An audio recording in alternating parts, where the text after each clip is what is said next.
अस्सलाम वालेकुम एवरीवन, उम्मीद है आप लोग खैरियत से होंगे। आज के हमारे शो मीट एन इंडियन में हमारे साथ अमान जसपाल हैं, जो कि बॉर्डर के बहुत करीब रहते हैं। यानी आप पत्थर फेंकें तो भी पहुंच जाए, अगर ज़ोर से पत्थर फेंकें तो चला जाए। और इनका एक होटल है जिसका नाम है सरहद। हम इसके बारे में बात करेंगे, इनसे पूछेंगे कि ये सरहद के ऊपर सरहद नाम क्यों रखा, क्या स्टोरी है, क्या इनका बैकग्राउंड है। तो अमान, थैंक यू सो मच, आपका टाइम दिया सबसे पहले तो। और मुझे थैंक यू। बहुत खुशी हुई आपसे मुलाकात करके, आपकी फ़ोटोज़ देख के जो आपने आ, हमारे भाईजान से, ट्रक आर्ट से आपने पेंटिंग भी बनवाई हैं। तो थोड़ा सा अपना तारुफ कराइए, क्या करते हैं, कहाँ बड़े हुए, न्यूजीलैंड क्यों चले गए और क्या करते हैं जी। Thank you. पहले तो रियान साहब, thank you so much for having me over. और मेरी तरफ से सारे मेरे फ्रेंड्स एंड एवरीवन वाचिंग इन पाकिस्तान, सबको अस्सलाम वालेकुम एंड ग्रीटिंग्स इंडिया से। रियान साहब ने पहली मेरी जो इंट्रोडक्शन दी है, उन्होंने पहली इंट्रोडक्शन में ही कहा कि बड़ा अच्छा रिजॉर्ट है, बट आप पत्थर भी मारेंगे तो होपफुली आप पत्थर ना मारिए। हमारे बीच में बहुत सारा पत्थर एक दूसरे के फेंके जाते हैं, बट एक बार जरूर आइए किसी टाइम हमारे पास। It will be a honour, it will be a privilege to have you. मैं बेसिकली चंडीगढ़ से बिलोंग करता हूँ, बट ये जो मैंने प्रोजेक्ट किया था शुरू, this was conceived something sometime in 2009 में। मैं आई थिंक उस टाइम मैं मास्टर्स कर रहा था नॉर्वे में। अब did my masters in economics from Norway. So मैं छुट्टियों के लिए आया हुआ था India, and that time my father was a senior bureaucrat in Punjab government. And उस टाइम पे they were planning out India Pakistan bus service, Lahore Amritsar specifically bus service के regarding. So he was principal secretary transport that time. So उनके under ये bus service चली थी, and I got opportunity first time to actually visit Pakistan with the delegation. तो जब मैं गया था वहाँ पे, I got to meet a lot of very interesting people. And जो जनरल परसेप्शन एक तरीके से हमारी इंडिया में और आपके पाकिस्तान में भी एक दूसरे के के बारे में बनाई जाती है, so a lot of those myths were broken for me. और मुझे बड़ा अच्छा लगा जब लोग बड़े वेलकमिंग थे। We really had a good time. और एंड अपार्ट फ्रॉम दैट, मुझे जो चीज़ बड़ी इंटरेस्टिंग लगी थी कि हमारी स्पेशली पंजाब से, जो पंजाब की कल्चरल एंड लिंग्विस्टिक और फैशन आर्ट के दरमियान, और इनफैक्ट स्पेशली फूड में इतनी सिमिलैरिटीज हैं जो कभी हाईलाइट नहीं होती, जिनको कभी बारे में कभी डिस्कस नहीं किया जाता। सो उन चीज़ों को लेके आई थॉट कि एक कॉन्सेप्ट वाघा बॉर्डर, जो आपको ही पता है, आपके यहाँ भी जो परेड होती है वहाँ पे lot of people come there. So मेरा एक आइडिया था कि जो पीपल दोनों इंडिया एंड पाकिस्तान साइड के जो विजिटर्स जाते हैं वहाँ पे, इंडिया हमारे सबसे तो इनफैक्ट बहुत जाते हैं। We have about 20,000 visitors coming every day to watch the parade. Parade है, अच्छी चीज़ है, but it players up nationalistic emotions amongst them. मेरा आइडिया जो था कि उस थोड़ा सा balance create antidote for that, और मेरा क्रिएट समथिंग जो लोग एक दूसरे लेवल पे कनेक्ट कर सके। I mean have a building. So मैंने उससे शुरू करा। I contacted one of the best well known architects of Pakistan, mister Nayyar Ali Dada Sahab, जिन्होंने गद्दाफी स्टेडियम बनाया है। So I met him, I spoke to his team. Haider वहाँ पे बड़े अच्छे, एक वेरी वेल नोन, मेरे बड़े अच्छे दोस्त भी हैं, आर्किटेक्ट भी हैं, जो नैयर साहब के साथ काम करते हैं।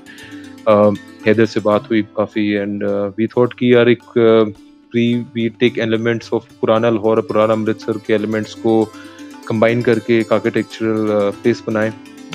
which so even जो हमारी बिल्डिंग है रिजॉर्ट की, which has elements of Golden Temple, Kinnaird College of Civil Hospital Lahore, काफ़ी इंटरेस्टिंग एलिमेंट्स उन्होंने उसमें इंक्लूड करे हुए हैं।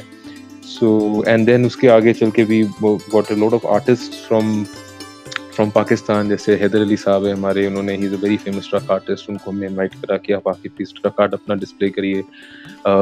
मिच्चू आर्टिस्ट हैं, जिन्होंने he is very good at ceramics, जिनकी सिरामिक की जालियाँ जामा मस्जिद में लगी हुई हैं, उनसे हमने काफ़ी काम करवाया बिल्डिंग पे।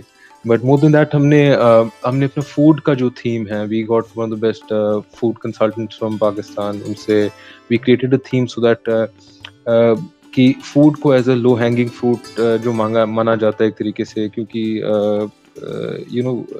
हम उसके चलो उसके बारे में थोड़े डिटेल में मैं बाद में बताता हूँ.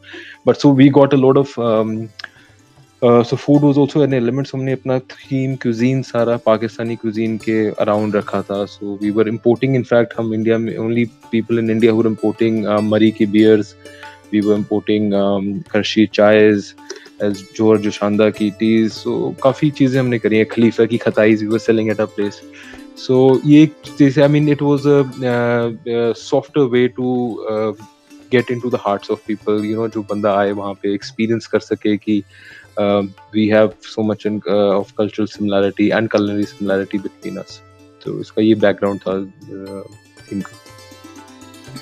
अच्छा, इतने ज़्यादा आपके जज्बात क्यों पाकिस्तान और हिंदुस्तान के मोहब्बत दिलाने में आगे आ गए, और आपने बोल्ड स्टेप्स भी लिए? हम लोग 250 मिलियन यहाँ रहते हैं, 1 बिलियन वहाँ रहते हैं.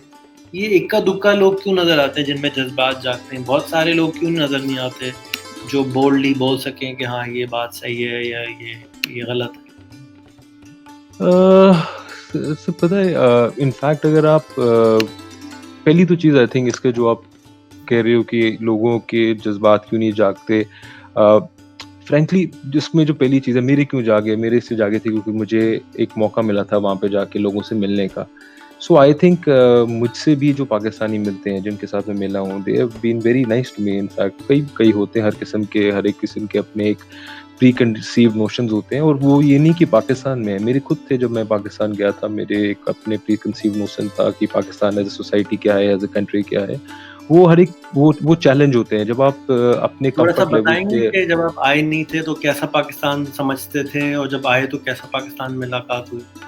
सर जब जो नहीं आए थे तो फिर ऐसे ही समझते थे जो बाकी टीवी चैनल्स दिखाते हैं ग्लोबली. जो आप किसी भी इंडियन भी नहीं, अमेरिकन किसी से पूछे कि पाकिस्तान होता है, वो लगता है बुरके में औरतें हैं और क्लेशनोकॉफ के साथ मर्द घूम रहे हैं जिप्सियों में. सो बेसिकली वही था परसेप्शन की ये किस्म के लोग हैं और नफरत है, हेट्रेड है, आपको इंटॉलरेंट लोग हैं. बट फिलहाल उस किस्म का मुझे आई डिडंट एक्सपीरियंस दैट. मुझे मिले हैं कई ओपिनियटेड लोग, बट ओपिनियटेड लोग सर हर जगह होते हैं उसमें. और ये चीज़ जो आप कह रहे थे, आपके जज्बात किस लिए जागते हैं, और उनके भी अंदर एक तरीके का रियलाइजेशन मुझे मिलके आई एम अज्यूमिंग हुआ होगा जब हम एक दूसरे के साथ एक बातें करते हैं एक फोरम के through, uncomfortable forum, comfortable forum के थ्रू, बीट किसी के साथ आप बैठे हो. एक देखिए, एक जो ये टेलीविजन पे जो ये एक दूसरे के साथ जो डिबेट्स भी चलती हैं स्पेसिफिकली इंडियन पाकिस्तान की, जिसमें those are I to large extent feel ये ना एक थिएट्रिकल एक इन्होंने बनाया हुआ है that suits the playing by the gallery. जो कॉन्सेप्ट है कि यार पाकिस्तान साइड को अच्छा लगता है गाली गलोच टीवी पे दिखाना, बट आप देखिए किसी इंडियन पाकिस्तानी को आउट ऑफ इंडिया या आउट ऑफ पाकिस्तान जहाँ जब ये मिलते हैं, एक बड़े सुलझे हुए एक एनवायरनमेंट में बातें होती हैं, and their understanding towards each other's sort of जो preconceived notions है, उसकी भी एक बड़ा एक flexibility दिखती है. मैंने अपने पर्सनली नोटिस करा है जब कई चीज़ें मिलती हैं और बहुत कई टॉपिक्स पे बात होती है, बट वो फ्लेक्सिबिलिटी आपको ये टीवी चैनल्स कभी नहीं दिखाएंगे. इनफैक्ट जब इंडियन पाकिस्तानी मिलते हैं, I wouldn't say it comment on किस टॉपिक्स पे, बट कई बातों में बात होती है जो सेंसिटिव टॉपिक्स होते हैं, एंड उसमें एक बड़ी इंटरेस्टिंग किस्म की फ्लेक्सिबिलिटी दिखी जाती है जब आप एक कंफर्टेबल माहौल में बात करें.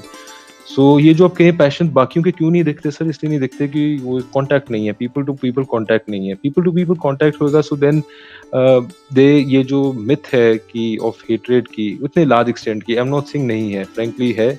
इंडिया में भी एलिमेंट्स हैं, पाकिस्तान में भी एलिमेंट्स हैं जो ब्लाइंडेड हैं. आई वुड नॉट से जो उनके अंदर फ्रैंकली कोई हेट्रेड है ऐसा, जो ब्लाइंडेड है, वो उनको कुछ सिखाए, उनको कुछ एक्सपीरियंस नहीं है, तो आप उनको भी एक तरीके से ब्लेम नहीं कर सकते. ये फ़ोन पे यूट्यूब की वीडियोस देखते हैं, इधर भी उधर भी अपने एक सर्टेन सेट माइंडसेट के लोगों की उनकी बातें सुनना, उनको बिलीव करना, उनको फॉलो करना, ये होता है. ये these are issues of societies which are not adequately educated, but to large extent है इसमें बाकी लोग भी हैं. who have the other alternate opinion. तो जब आप नॉर्वे गए तो क्या पढ़ाई करी और नॉर्वे में कहाँ रहे और नॉर्वे में बहुत पाकिस्तानी रहते हैं वहाँ की 1% पॉपुलेशन ही पाकिस्तानियों की है, वहाँ कभी मुलाकात नॉर्वे में बिल्कुल सर, नॉर्वे बड़ी इंटरेस्टिंग चीज़ थी कि मुझे पहली बार एक फॉरेन कंट्री में ज़्यादा पाकिस्तानी दिखे दैन इंडियंस। इनफैक्ट ओस्लो जब मैं गया वो सरप्राइज पहले हफ्ते ही मैं जब गया था, मैं एक्चुअली गया था वहाँ पे masters, I got a scholarship from Norwegian school of economics, so मैं वहाँ पे अपनी एमएससी करने गया था। एंड पहले हफ्ते मैं जब था वहाँ पे पाकिस्तान डे सेलिब्रेट हो रहा था इंटरेस्टिंगली, और बड़ी मैसिव स्केल पे। मैं वहाँ पे जस्ट एक्चुअली फ्रैंकली मुझे कोई आइडिया नहीं था because I didn't know Norwegian language also, तो मैं बस टहलते पहुँच गया। And it was very interesting, I thought कि कोई इंडियन फेस्टिवल चल रहा है बट एक्चुअली पाकिस्तान डे था। And then we really enjoyed. मैं क्या पहले आते सारी पाकिस्तानी इंडियन खाना मिल गया, so that was really good. और फिर पंजाबी म्यूजिक इमरान खान के चल रहे थे, गुड फन, बड़ा अच्छा था। वो मिली थी वहाँ पे, कोई बियर शेयर नहीं मिली, वो वहाँ पे अलाउड नहीं थी, बट बाकी सारा कुछ was very good, very nice. और पाकिस्तान में in fact I was in Norway मेरे काफ़ी अच्छे फ्रेंड्स थे Pakistani, there were few Pakistani who I am in touch with now also, in fact Karachi के ही हैं। अब एक उनमें से ही is come to in fact New Zealand, so अब वो इनफैक्ट क्राइस्टचर्च में सेटल हो गया है, यहाँ से खुरम है उसका नाम। सो वी बिन टच, मेरे अच्छे खासे फ्रेंडशिप्स बनी है पाकिस्तान में। और उससे पहले मैं कनाडा में, मैंने अपनी ग्रेजुएशन कनाडा में करी है, तो कनाडा में मेरे काफ़ी फ्रेंड्स थे Pakistani, we been very good touch, वहाँ पे भी काफ़ी थे मेरे दोस्त वहाँ। ठीक है। आप अब न्यूजीलैंड चले गए हैं, न्यूजीलैंड की प्राइम मिनिस्टर ने सारे दुनिया का दिल जीत लिया है। आप उनको न्यूजीलैंड में ऐसी कौन सी 3 चीज़ें आपको नज़र आई जो आप चाहते हैं कि इंडिया में भी आम लोगों में आ जाएं? सर एक तो पहली चीज़, मैं actually New Zealand full time move नहीं कर रहा हूँ, I am resident there, but मैं प्रेडोमिनेटली इंडिया में रहता हूँ, मेरा बिजनेस इंडिया में भी है, so I have a business in New Zealand also, but साल में हम 3 या 4 महीने न्यूजीलैंड में होते हैं, rest of the time I am here. As far as COVID cases, yes, I think New Zealand ने एक incredible, I mean, Jacinda Ardern has been very incredible in the leadership, in fact, being such a young leader being held under such a situation, COVID के दौरान उन्होंने किस तरीके अपनी leadership दिखाई है, that is pretty incredible, I mean, story in itself. As far as India में New Zealand क्या सीख सकता है, कई चीज़ें हैं इनफैक्ट न्यूजीलैंड से सीखने वाली, इनफैक्ट हर कंट्री से कोई ना कोई सब सीख सकते हैं, but as far as New Zealand is concern, एक तो मुझे जो चीज़ इंटरेस्टिंग लगती है वहाँ पे, I mean as like all developed countries, एक वहाँ पे ना एक सेंस ऑफ इंटेग्रिटी है जो इनफैक्ट सारी यहाँ पे डेवलपिंग कंट्रीज, हमारी कंट्रीज को एक रहनी चाहिए, एक सेंस ऑफ इंटेग्रिटी। मुझे एक चीज़ अभी भी बड़ी अनफॉर्चुनेट लगती है हमारी सोसाइटी में आजकल, even after 70+ more than 70 years of independence, कि आज मैं इनफैक्ट गया था, मुझे कोई डॉक्यूमेंट्स करवाने थे ऑफिशियल, तो मुझे किसी नोटरी के टेस्ट कराने पड़ते हैं। दिस इज़ वेरी अनफॉर्चुनेट कि 70 साल बाद भी हमारी सोसाइटीज़ में there is a British system of getting a documents attested. उसका ये कारण है कि हम अभी भी अपने सिटीजन्स को ट्रस्ट नहीं करते, your signature when you verifying something is not enough. So ये हमारी कंट्रीज़ को it's high time now we start trusting a citizens. फिर सो तभी हम एक इवॉल्व्ड सोसाइटी की तरफ जाएंगे। अब we can not live in that British era of कि अब बाबू आपका सब कुछ करेगा, लाइक कि डॉक्यूमेंट्स टेस्ट करो। सो कई चीज़ें हैं सर, काफ़ी कुछ है अभी भी, still as a society we need to learn a lot from lot of other societies.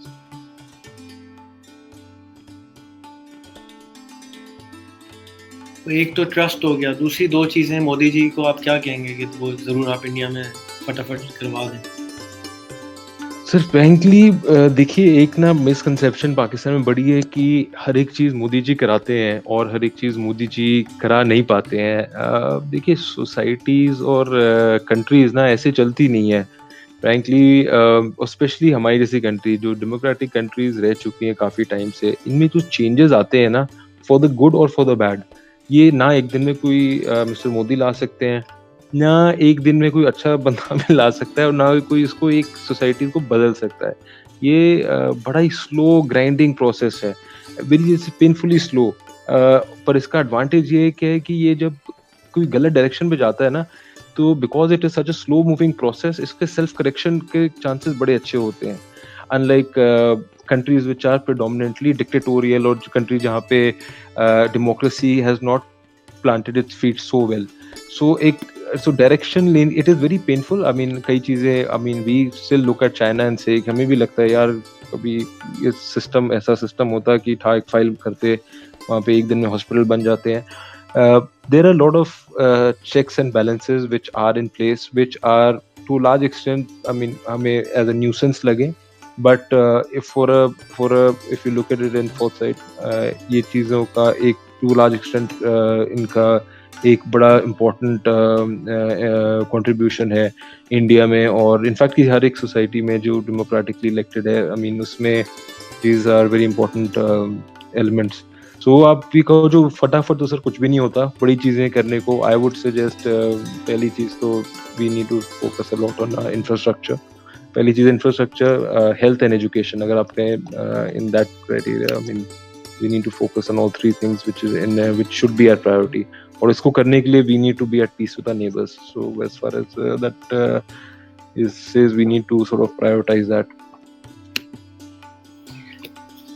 अच्छा, आजकल जो एक इंफ्रास्ट्रक्चर सबके हाथ में आ गया है वो डिजिटल इंफ्रास्ट्रक्चर है. व्हाट्सएप सबके हाथ में पहुंच चुका है. जियो ने इंडिया को बहुत ज़्यादा डिजिटलाइज कर दिया है पिछले 3 साल में, और पाकिस्तान के अंदर भी कोने कोने में व्हाट्सएप पहुंच गया है, फेसबुक पहुंच गया है. हम एक दूसरे से बॉर्डर की वजह से मिल नहीं सकते, लेकिन एक दूसरे से गप्पे लगा रहे हैं, बातें कर रहे हैं, मिल रहे हैं, वर्चुअल मुलाकातें कर रहे हैं.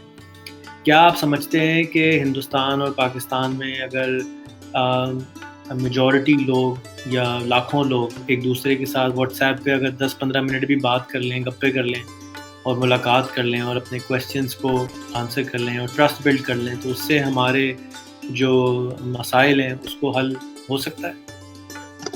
सर एक कंट्रीब्यूशन तो ज़रूर होती है. इनफैक्ट जब आपने कहा किसी भी टेक्नोलॉजी जो आपके हाथ पे है ना, इसका टेक्नोलॉजी इटसेल्फ सर ना कोई एक बूम होती है, ना कि कोई डिजास्टर है.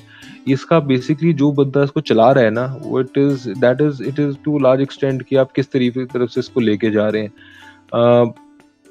आप जैसे देख ही रहे हैं आजकल के टाइम पे, because of the access of हर एक दूसरे बंदे के पास एक मोबाइल फ़ोन है, चीप इंटरनेट है, हर एक बंदा ओपिनियटेड है.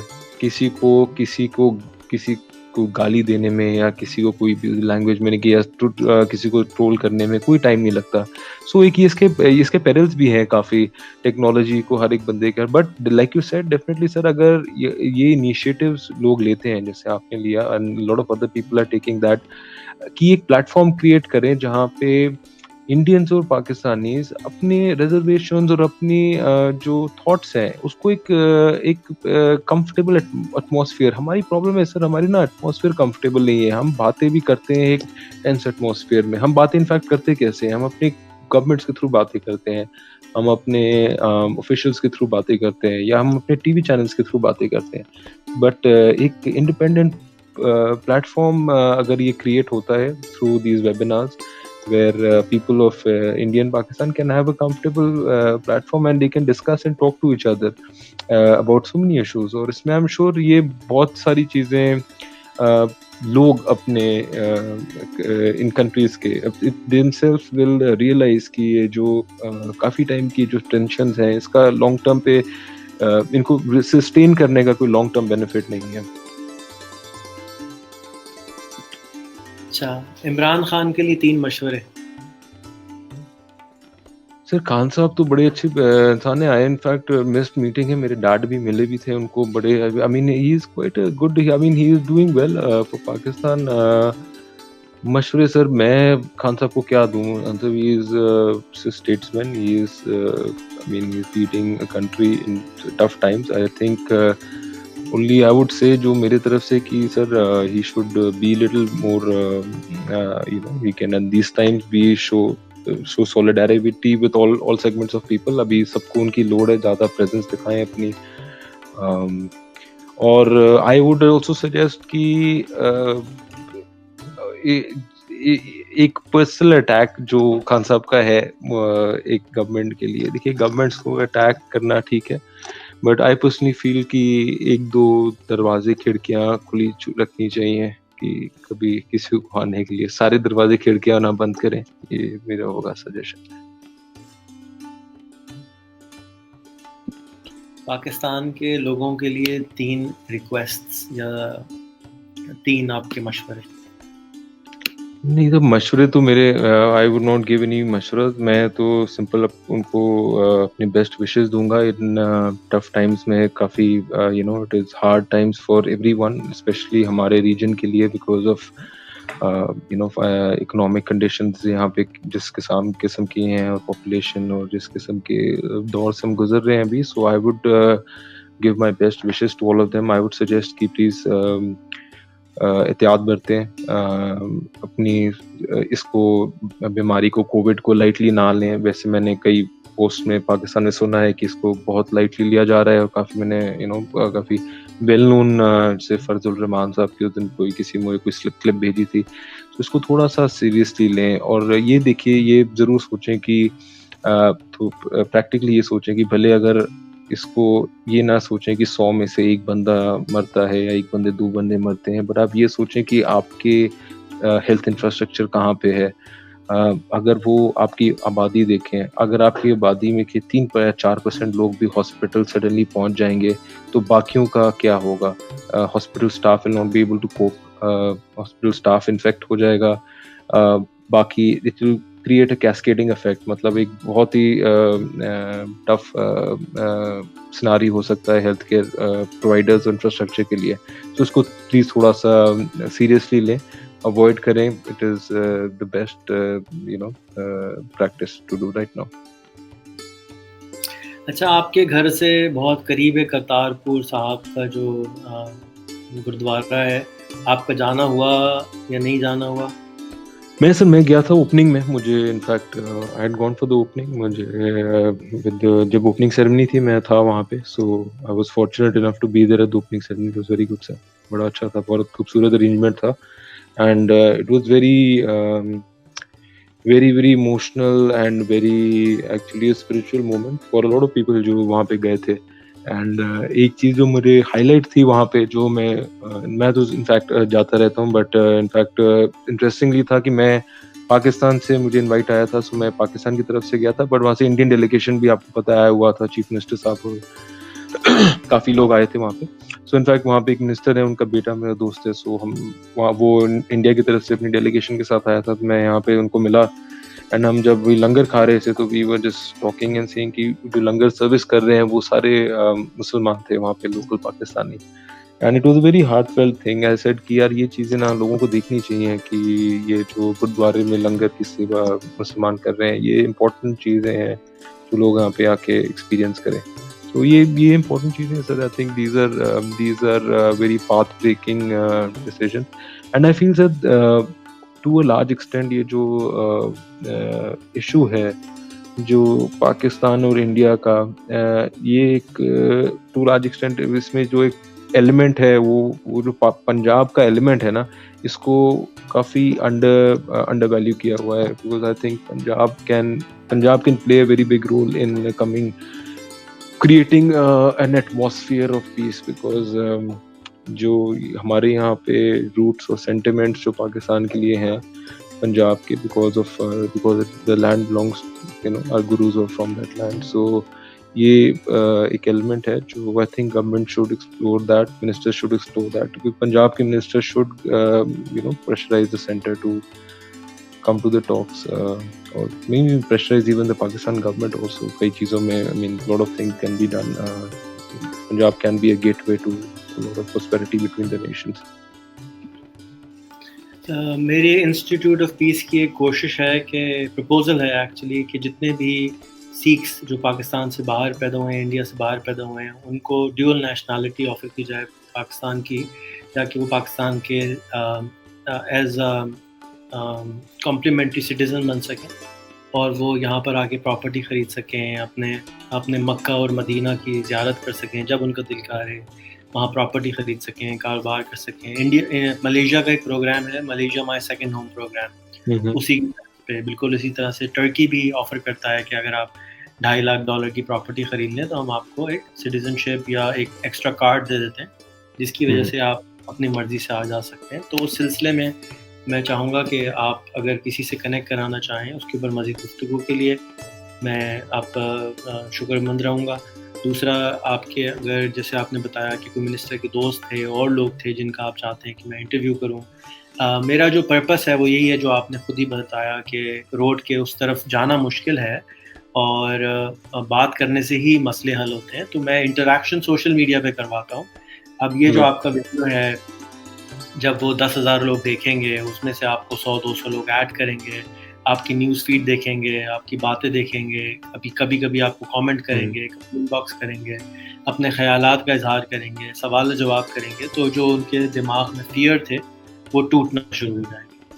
और यही हमारे इस शो का पर्पस है, मीट एन इंडियन का, कि कोई भी हिंदुस्तानी से हम फ़िज़िकली नहीं मिल सकते, तो चलें वर्चुअली मिल लेते हैं, दोस्ती कर लेते हैं, दुआ सलाम कर लेते हैं, गप्पे लगाते हैं, साथ बैठ के लस्सी पीते हैं। और यहाँ पे मैं एक दरख्वास्त आपसे और करना चाहूँगा, गुज़ारिश, रिक्वेस्ट, वो ये कि सरहद की एक ब्रांच करतारपुर साहब में ज़रूर खोलें। जाके करतारपुर साहब के अंदर जो है, जो आपका जो थीम है, वो सरहद के उधर जाना तो बड़ा मुश्किल है, लेकिन आप सरहद के इस पार में पार्टनर्स तलाश कर लें। मैं आपकी हेल्प करूँगा सरहद की पार्टनरशिप तलाश करने। जो आपका थीम है, वही मॉडल आप यहाँ पे सरहद का एक ब्रांच खोलें और उसको फॉर प्रॉफिट ना सोचें कि वहाँ पे बहुत नफ़ा आएगा, लेकिन ऐसी चीज़ें जो इंडिया की हैं, जो यहाँ नहीं मिलती हैं पाकिस्तान में, छोटी-छोटी चीज़ें बहुत सारी हैं, जो सरहद के ऊपर नहीं मिलती, तो वो वहाँ से आप अवेलेबल कर सकते हैं।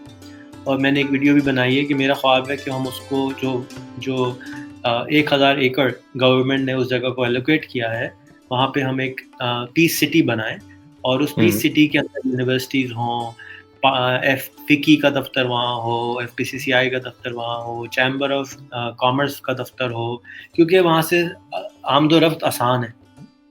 तो उससे अमृतसर को भी बहुत फ़ायदा होगा, पंजाब को भी फ़ायदा होगा और पाकिस्तान और इंडिया दोनों को बहुत फ़ायदा होगा ये काम करने से, क्योंकि वहाँ स्पेस मौजूद है, जगह मौजूद है, रहने की जगह मौजूद है, लंगर मौजूद है, सेवाकार मौजूद है, हर चीज़, इंफ्रास्ट्रक्चर पूरा मौजूद है। सिर्फ क्योंकि वो थोड़ा सा रिमोट एरिया है अभी तक, तो वहाँ वो एक्टिविटी नहीं हो, लेकिन हम वहाँ पे कॉन्फ्रेंस हैं, फिजिकल कॉन्फ्रेंस जब शुरू होंगी, उस तरह की चीज़ें वहाँ पे शुरू करा सकते हैं, जब भी ये नॉर्मल चीज़ें नॉर्मल होंगी। अमान, आपका बहुत-बहुत शुक्रिया, आपने इतना टाइम निकाला। Thank you so much Rehan sir, thank you, my pleasure. आपसे परमिशन चाहिए कि और लोग अगर आपका इंटरव्यू करना चाहें तो आपको अप्रोच कर सकते हैं? बिल्कुल sir, absolutely, you can call मी। ज़बरदस्त। और आपके पिताजी का भी मैं चाहूँगा इंटरव्यू करना, अगर वो इजाज़त दें और आप इजाज़त दें। बिल्कुल सर, बिल्कुल जी, बिल्कुल। ये बस सर्विस शुरू कराई और भी बहुत सारी चीज़ें के अंदर इन्वॉल्व रहे, फर्स्ट हैंड इन्वॉल्व थे, तो बहुत खुशी होगी उनसे बात करके। आपके जो इकोनॉमी के मिनिस्टर हैं, फाइनेंस मिनिस्टर हैं, वो मुझे मिले थे डेवोस में इस साल, उनसे बहुत अच्छी गपशप रही, उनसे सो हम्बल, खाना खा रहे थे, उठ के आ गए, हमने सलाम किया तो, और बातें करी उन्होंने 5-10 मिनट, अपना खाना छोड़ के, तो बहुत अच्छा लगा उनसे मिलके भी। और भी जो लोग आप समझते हैं कि उनसे बात होनी चाहिए, गुफ्तगू होनी चाहिए, तो आप प्लीज़, मैं आपको डेफिनेटली कनेक्ट करूँगा। Thank you so much Aman. Thank you so much Rehan sir, pleasure. नहीं सर, थैंक यू। आप अपना लुक आफ्टर योरसेल्फ, ध्यान रखिए अपना, take precautions and stay safe, और फिर जरूर डेफिनेटली फिर बात होगी आपसे। Okay, thank you Aman. Thank you, सत श्री अकाल।